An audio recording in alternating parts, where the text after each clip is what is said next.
the silence of the Supreme Court chamber was broken by a sound no one expected: a laugh.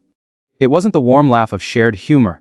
It was a sharp, dismissive chuckle. Justice Brett Kavanaugh leaned back ever so slightly, as if the argument before him was beneath the dignity of a serious response.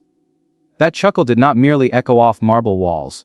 It carried the weight of something darker, the kind of arrogance that says, "We hold the power. Your words don't matter." In that instant, every eye turned toward Congresswoman Jasmine Crockett. She didn't flinch. She didn't look away. Instead, she met the moment with a cold, piercing stare that cut through the chamber like glass. There was no outrage on her face, no visible anger. What she gave him was something far heavier: dignity sharpened into silence.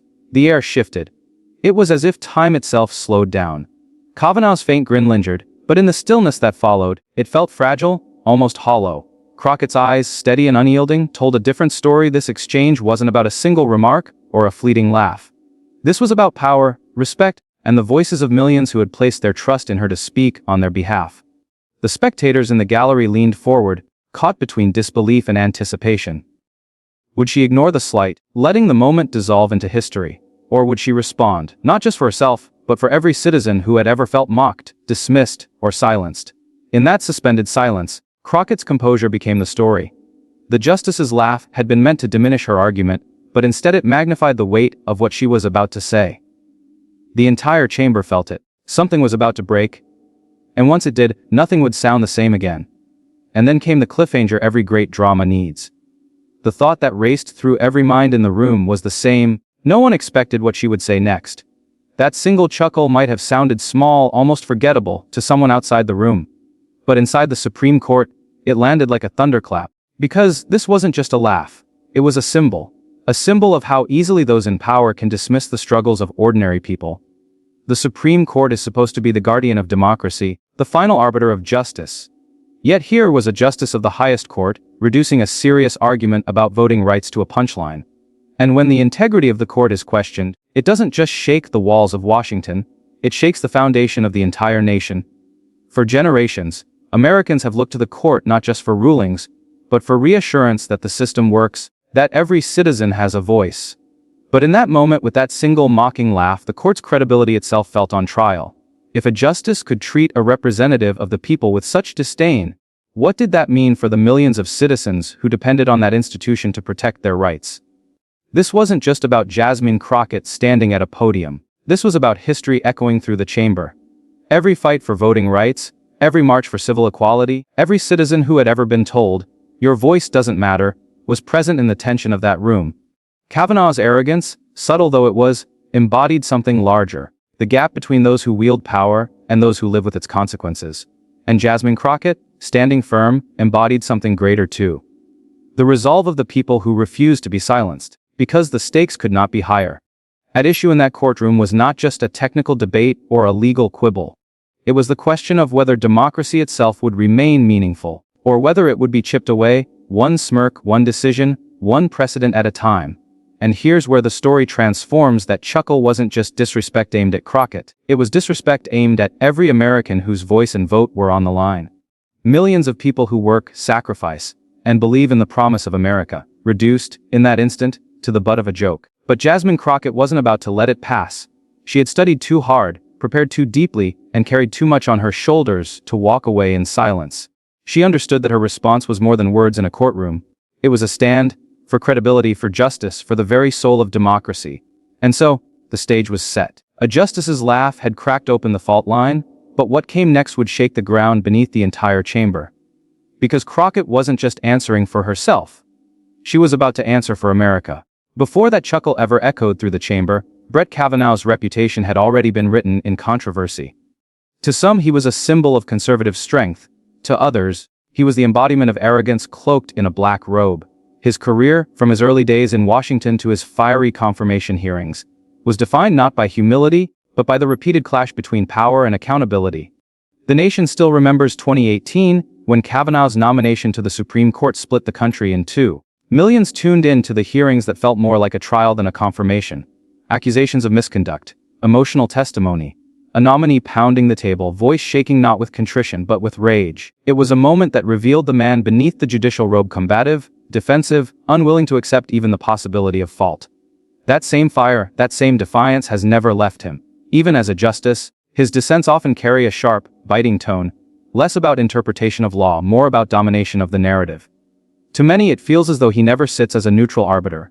Instead, he sits as a man determined to prove his power, to silence those who dare challenge him. So when he chuckled at Jasmine Crockett, it wasn't random. It wasn't accidental. It was consistent with the man who had built his career not on listening, but on steamrolling. A man who had once sat in the White House counsel's office, helping craft legal strategies to expand executive power. A man who learned early that in Washington, dismissiveness can be just as sharp a weapon as a ruling. But arrogance has its cracks. And in Kavanaugh's case, those cracks have been visible for years. Critics argue that his judicial record shows favoritism toward corporations, the wealthy, and the politically powerful, while ordinary Americans find their rights chipped away decision by decision. From rulings that weakened labor protections to votes that undercut voting rights, a pattern emerges. One where the scales tilt not toward the people, but toward entrenched power. And arrogance invites memory. The American public has not forgotten the hearings where his composure broke, where the mask of judicial calm slipped into a very human, very angry face. That image still lingers, and every word he utters on the bench is filtered through that lens. So when a laugh escaped his lips at Crockett's argument, it wasn't heard as amusement. It was heard as confirmation. Confirmation of what critics had been saying all along, that this justice doesn't see the people's representatives as equals. He sees them as interruptions. The danger of such arrogance in a justice cannot be overstated. Supreme Court justices are appointed for life. Their rulings are binding for generations. Their interpretations can expand or shrink freedoms with the stroke of a pen. And when that power is held by someone who treats serious debate as a joke, democracy itself trembles. This is the villain's role in every story, not simply a man, but what he represents. Kavanaugh's chuckle symbolized every moment in American history when those in power mocked those without it. Every time a worker was told their fight was meaningless. Every time a voter was told their ballot didn't count. Every time a citizen's struggle was reduced to background noise. That is why his chuckle reverberated far beyond the marble walls of the court. It carried the memory of past injustices and the threat of future ones. It carried the weight of a system that too often bends toward the privileged, even while pretending to speak for all. And yet, arrogance always sets the stage for downfall. For every villain who smirks, there comes a moment when their certainty collapses under the weight of truth. In that chamber, Brett Kavanaugh believed his laugh was the exclamation point. What he didn't know was that it was only the opening line to the counterattack that was about to shatter his confidence. Because when you underestimate your opponent, when you reduce them to a punchline, you hand them the sharpest weapon of all, the chance to prove you wrong in front of the entire nation. And Jasmine Crockett was more than ready to take that chance. Long before Jasmine Crockett stood in the nation's highest court facing the dismissive smirk of a Supreme Court justice, her story was already one of defiance and grit. She wasn't born into the polished halls of power. She wasn't raised with a silver spoon or a famous last name. Her story, instead, is the American story at its rawest: work hard, fight harder, and never forget who you're fighting for. Crockett grew up in St. Louis, Missouri, in a community where challenges were constant but dreams burned bright. From an early age, she saw what inequality looked like up close. She watched neighbors work 2 or 3 jobs and still struggle to keep the lights on. She saw friends face barriers that had nothing to do with their talent and everything to do with the color of their skin, the zip code they were born into, or the system that was stacked against them. Those experiences left a mark, not one of despair, but of determination. If the system was going to treat people unfairly, she was going to learn how to fight back from the inside. That's what pushed her toward law. She didn't study the law to join the club of the powerful. She studied it to arm herself with the one weapon that could stand up to them: knowledge. Her journey through law school wasn't a glide, it was a grind. Unlike those who had family connections or old money networks, Crockett relied on discipline, focus, and a stubborn belief that justice should belong to everyone, not just the privileged few. She became a public defender, one of the hardest, least glamorous jobs in the legal world. Day after day, she stood by those who couldn't afford representation. Day after day, she saw firsthand how the scales of justice were tilted, how wealth and influence tipped verdicts, and how easily the voiceless could be crushed. But instead of breaking her spirit, it fueled her fire. Each unfair case, each impossible battle hardened her resolve. She became known not as the lawyer who made deals, but as the lawyer who fought until the very last breath. Clients who had been written off suddenly had someone in their corner. And opponents who expected an easy win learned to respect the quiet, relentless tenacity of Jasmine Crockett. Her rise into politics wasn't accidental, it was inevitable. When she stepped into public office, She carried with her the weight of those she had defended, people the system had failed, voices society ignored. In the halls of Congress, she quickly built a reputation as someone who didn't flinch, who didn't bow to intimidation, who didn't trade her values for convenience. And that is what made her stand in the Supreme Court chamber so different. Crockett wasn't simply another politician reading prepared lines. She was a woman who had lived the very injustices she was arguing against. She had seen the faces behind the statistics. She had fought the uphill battles in courtrooms that didn't care. She had already been tested in the crucible of real human struggle. And she came to this moment sharpened by it. So when Justice Kavanaugh laughed, Crockett didn't just hear a chuckle. She heard every dismissal her community had ever faced. She heard every time a working class family was told their hardship didn't matter. She heard every time a young black woman was underestimated in a room full of powerful men. His arrogance wasn't new to her. She had faced it her entire life. That's what made her silence so powerful. She didn't rush to speak. She didn't stumble or break under the weight of that moment. Because, unlike Kavanaugh, who had been handed power, Crockett had earned her strength. Every courtroom, every late night of study, every lost case that demanded she rise again, all of it had prepared her for this exact exchange. This wasn't just about answering a justice. It was about proving that the people he tried to laugh off had voices sharper and stronger than his condescension.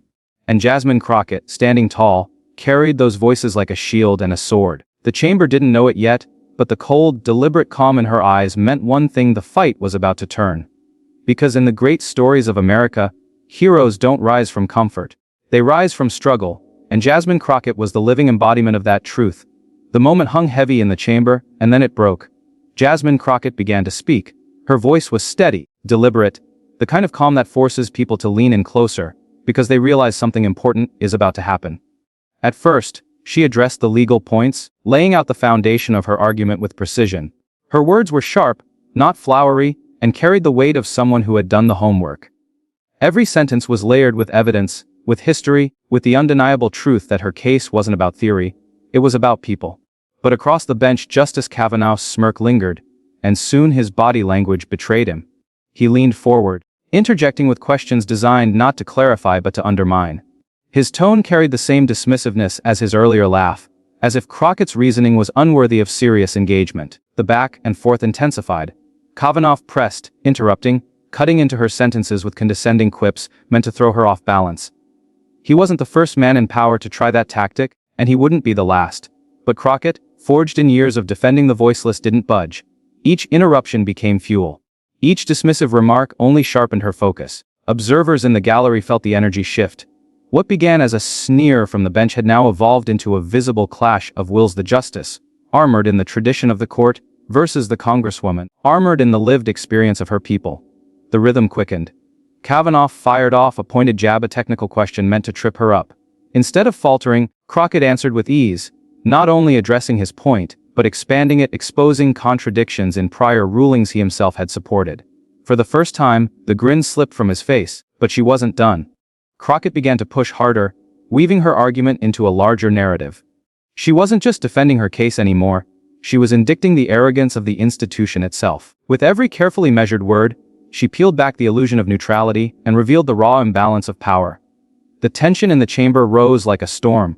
Every spectator could feel it. The clash was no longer about legal jargon. It was about something far greater, whether the court stood for justice or for the convenience of the powerful. And that's when the escalation reached its peak. Kavanaugh tried once more to laugh off her point, shaking his head with a dismissive chuckle, but this time it fell flat. The laugh no longer sounded confident. It sounded strained. The arrogance that had once filled the room was shrinking, replaced by a new energy, one that centered entirely on Jasmine Crockett's presence. Every hero's story has that moment, when the villain's certainty begins to crack. And here, in the heart of America's most powerful courtroom, the crack had appeared. The battle wasn't over. The climax was still to come. But everyone could sense that the tide was turning. Because Jasmine Crockett wasn't merely surviving the confrontation. She was winning it. The escalation had reached its breaking point. Justice Kavanaugh leaned back, the faint trace of a grin still flickering across his face, as though his dismissive chuckles and sharp interruptions had been enough to hold the upper hand. But Jasmine Crockett hadn't come this far to be silenced. She straightened her posture, adjusted the microphone, and then let a moment of silence linger in the air. It wasn't hesitation, it was control. She wanted the chamber to feel the pause, to anticipate the weight of what was about to come. And when she finally spoke, her voice carried the kind of calm power that no laugh could shake. "Justice Kavanaugh," she began, each word deliberate, "with all due respect, this isn't about me. And it isn't about you. This is about the American people, and their rights to be heard, counted, and protected under the law." The words landed like a gavel strike. The room hushed. Even the scribes paused in their notes for a heartbeat, sensing the shift in tone. Crockett moved methodically, dismantling the justice's position piece by piece. She cited precedent with surgical precision, referencing landmark cases that had once expanded protections for citizens. Cases the court itself had upheld as pillars of democracy. She leaned into the microphone. "In Shelby County v. Holder, this court rolled back key provisions of the Voting Rights Act, protections that generations fought and bled for. Since then, we've seen state after state rush to enact restrictions. And now, in this chamber, you laugh. You laugh while millions stand in line for hours to cast a ballot. You laugh while legislatures carve up districts to silence entire communities. You laugh. But the people aren't laughing." The gallery stirred. A murmur rippled through the crowd before quickly dying back into silence, as though even the air itself was holding its breath. Kavanaugh shifted in his chair. The grin was gone. His pen tapped nervously against the bench, a faint staccato sound that betrayed what his expression tried to hide. Crockett pressed forward. "You question my arguments, fine. But let's question your consistency. You claim to uphold the Constitution, yet time and again you've voted to weaken its most basic guarantee: the right of equal participation in our democracy." Her words struck like hammer blows. She reminded the chamber of opinions Kavanaugh had authored, where technicalities were elevated above human consequences. She exposed the contradiction: a justice sworn to impartiality, yet delivering rulings that tilted power further toward the few. Her tone sharpened. The Supreme Court is not a stage for dismissiveness. It is not a theater for arrogance. It is the last line of defense for the people who cannot defend themselves. And when you laugh at their struggles, you laugh at the very idea of justice. The chamber went still again. Even those who had come in skeptical could not deny the force of her rebuttal. She wasn't raising her voice, she didn't need to. The strength of her argument came from its clarity, its precision, its undeniable truth. One by one, she laid out the receipts, cases where citizens had lost ground, data showing the direct impact of the court's decisions on communities across America, stories of real people who had been turned away, silenced, or disenfranchised. She gave names, examples, evidence, each point stacking higher until the weight of it became unbearable. Kavanaugh's body language told the story no ruling could. The casual posture had evaporated, his jaw tightened, his hands folded together in a tense knot. The justice who had once laughed so easily now looked as though he was weathering a storm. And still Crockett pressed on. Her voice never wavered. "You may hold this seat for life, but the people hold something greater: memory. They remember when leaders laughed at their pain. They remember when institutions failed them. And they will remember this moment, too." The silence that followed was deafening. No one in the chamber dared to break it. It was the kind of silence that didn't come from boredom or disinterest, but from awe, the silence of people realizing they had just witnessed something historic. Then came the hero moment. Crockett delivered the line that turned the room inside out. "Power may laugh at truth," she said, her eyes locked on Kavanaugh, "but truth has a way of laughing last." Gasps rippled across the audience. A few heads turned toward Kavanaugh, searching for any sign of rebuttal. But there was none. The justice who had begun this exchange with a chuckle now sat in heavy, uncomfortable silence. His smirk was gone, replaced by a thin, stern line. Every story has its breaking point, and this was his. The arrogance had crumbled. The villain who thought he controlled the stage now found himself exposed, cornered not by anger or theatrics, but by cold, undeniable reality. And just when it seemed Crockett had delivered her final word, she leaned in again. Her tone dropped lower, firmer, the kind of cadence that leaves no escape. "Because let me remind you, Justice," she concluded, "when you dismiss the rights of the people, you don't just fail them. You fail the very Constitution you swore to defend." The chamber erupted, not in noise but in emotion. Some fought to keep their composure. Others clenched their fists with pride. The energy was electric, and even those who opposed her could not deny the force of her presence. Kavanaugh remained frozen, the weight of her words heavy on his shoulders. And in that moment, the power dynamic of the entire room had shifted. The hero had spoken. The villain had fallen silent. And just when the room thought it was over, Jasmine Crockett delivered the final blow. The courtroom may have been where the battle was fought, but the war of perception raged far beyond those marble walls. The moment Jasmine Crockett delivered her final blow, the energy in the chamber didn't just fade into silence, it ignited a storm outside. News outlets scrambled to push out breaking alerts. Push notifications flashed across phones. Crockett shuts down Kavanaugh with cold precision. Clips of the exchange spread instantly across social media. Within minutes, hashtags began trending for truth over power, fight Crockett vs Kavanaugh, for laughing last. For supporters, it was cathartic. They replayed her steady, piercing words, marveling at how calm composure could dismantle arrogance so thoroughly. This is what representation looks like. One viral post read. Another declared, she didn't just speak for herself. She spoke for all of us who have ever been dismissed with a laugh. Thousands of retweets followed, flooding timelines with Crockett's image frozen mid-stare, her rebuttal captioned like a mantra. Even those outside politics felt it. Late-night hosts seized on the moment, splicing Kavanaugh's chuckle side by side with Crockett's stone, cold stare.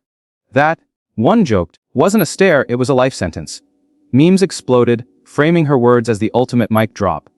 TikTok creators layered dramatic music over her rebuttal, turning it into cinematic edits that racked up millions of views.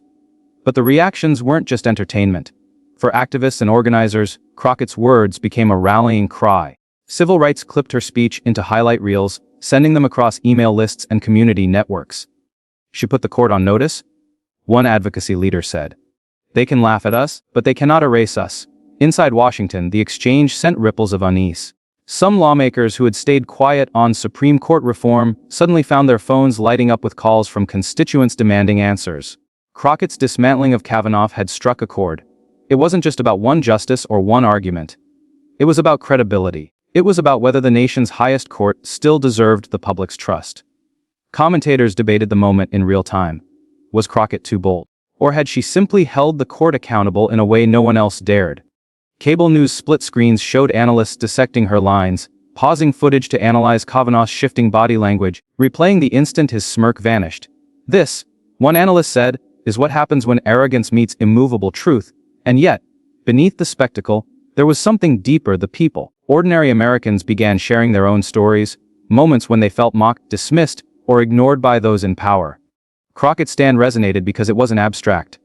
It was personal. It was the lived experience of millions who knew what it felt like to be silenced with a laugh. Opponents tried to push back, framing Crockett's tone as disrespectful. But even in their criticism, they found themselves amplifying her words. Every replay of her rebuttal, whether in admiration or scorn, only widened its reach. The cultural shift was unmistakable. Crockett's cold precision had punctured something far bigger than a courtroom debate. It had cracked open the image of invincibility that cloaked the court. If a single congresswoman could expose arrogance with steady words, what else might be challenged?